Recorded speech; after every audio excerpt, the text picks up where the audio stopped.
کہ ایک مرتبہ ایک صحابی تھے، ان کا ایک غلام تھا، اس نے کوئی غلطی کی تھی تو اس کو مارنا شروع کر دیا۔ رسول کریم صلی اللہ علیہ وسلم نے دیکھا تو آپ نے فرمایا للہ اقدر علیک، ذرا یہ سوچ لو کہ جتنا تمہیں اس کے اوپر قدرت حاصل ہے اس غلام پر، کہ اس کو مار سکتے ہو، اس کو ڈانٹ سکتے ہو، اس کو برا بھلا کہہ سکتے ہو، جتنی تمہیں اس کی قدرت حاصل ہے اللہ تبارک و تعالیٰ کو تم پر اس سے زیادہ قدرت حاصل ہے۔ کیا مانا؟ دن رات تم اللہ تعالیٰ کے حکموں کے خلاف کرتے رہتے ہو، صبح سے شام تک اللہ تعالیٰ کا حق ادا کرتے ہو؟ نہیں کرتے۔ لیکن وہ دیکھو بردباری کے ساتھ اللہ تبارک و تعالیٰ تمہاری غلطیوں کو درگزر کرتا رہتا ہے، معاف کرتا رہتا ہے۔ جو چھوٹی موٹی غلطیاں ہوتی ہیں تو وہ اگر نماز کو آ گئے گناہ معاف ہو گئے، ہاتھ وضو صحیح طریقے سے کر لیا گناہ معاف کر دیا اللہ تعالیٰ نے۔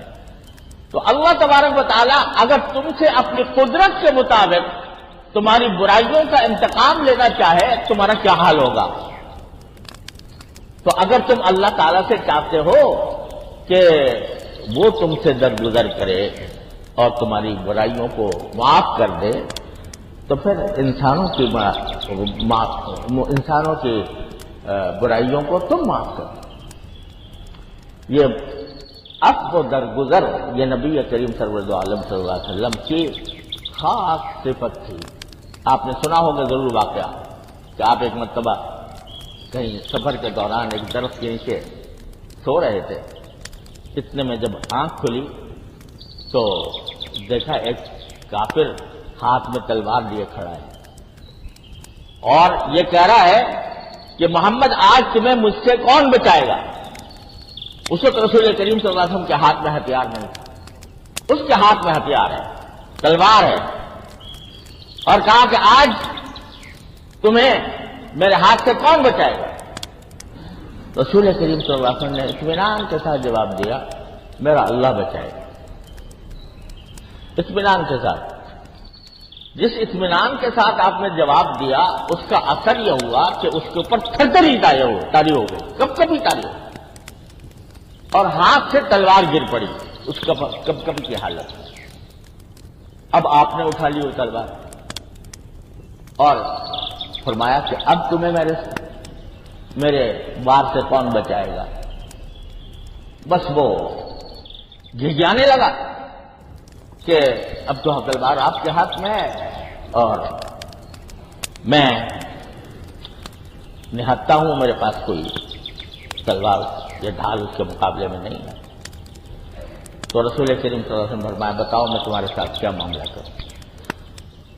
کہا آپ کے ہاتھ میں تلوار ہے، آپ چاہیں تو جیسے میں نے آپ کے اوپر کھینچی تھی آپ بھی کھینچ لیں اور مجھے مار دیں۔ آپ نے فرمایا نہیں، میں تمہیں معاف کرتا ہوں۔ تلوار اس کو دے دی اور معاف کر دی۔ اب دو شخص جان لینے کے لیے آئے ہیں اور اس کا بدلہ آپ نے کس طرح دیا کہ کہہ دیا معاف کر دو۔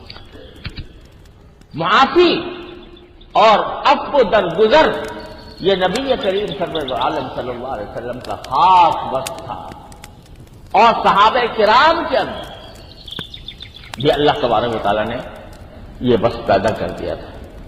رسول کریم صلی اللہ علیہ وسلم نے رچا بسا دیا تھا صحابہ کرام کو۔ حضرت علی رضی اللہ تعالیٰ عنہ، ان کے سامنے ایک یہودی تھا، اس نے رسول کریم صلی اللہ علیہ وسلم کی شان میں کوئی گستاخی کر دی، تو حضرت علی نے اس کو گرا دیا اور اس کے سینے پر سوار ہوا۔ لیکن اس نے جب دیکھا کہ میں بالکل بے بس ہو گیا ہوں تو حضرت علی کے منہ پر تھوک دیا۔ جو ہی اس نے تھوکا حضرت علی کھڑے ہو گئے، چھوڑ کے کھڑے ہو گئے۔ لوگوں نے کہا کہ اس نے تو اور زیادہ گستاخی کی تھی، آپ اس کا مزید بدلہ لیتے۔ کہا میں نے پہلے جو کر رہا تھا وہ جناب رسول اللہ صلی اللہ علیہ وسلم کے ناموس کی خاطر کر رہا تھا، اب اگر کرتا تو اپنے لیے کرتا کہ میرے ساتھ اس نے زیادتی کی ہے لہذا میں مانوں۔ یہ مزاج بنا دیا تھا نبی کریم صلی اللہ علیہ وسلم تمام صحابہ کرام کو۔ تو بھائی گزارش یہ ہے کہ یہ غصہ جو ہے اس کے اوپر قابو پانے کی ضرورت ہے، اور قابو پانے کے لیے قرآن کریم نے طریقہ بتا دیا کہ جب کبھی غصہ آئے تو کہو اعوذ باللہ من الشیطان الرجیم، اللہ کی پناہ مانگو شیطان رجیم۔ اور حدیث میں آیا کہ ٹھنڈا پانی پی لو، بیٹھے ہو تو لیٹ جاؤ، کھڑے ہو تو بیٹھ جاؤ، نچلی حالت میں آ جاؤ، اس سے غصے کا علاج ہوتا ہے۔ اور یہ تصور کرو کہ اللہ تعالیٰ کو قدرت مجھ پر زیادہ ہے بنسبت کے جیسے میں اپنے دوسرے آدمی کے ساتھ جو معاملہ کر رہا ہوں، یہ تصورات آئیں گے تو انشاءاللہ رفتہ رفتہ غصہ قابو میں آئے گا۔ اللہ تبارک و تعالیٰ اپنے فضل و کرم سے، اپنے رحمت سے ہم سب کو اس کی توفیق عطا فرمائے۔ وآخر دعوانا الحمدللہ۔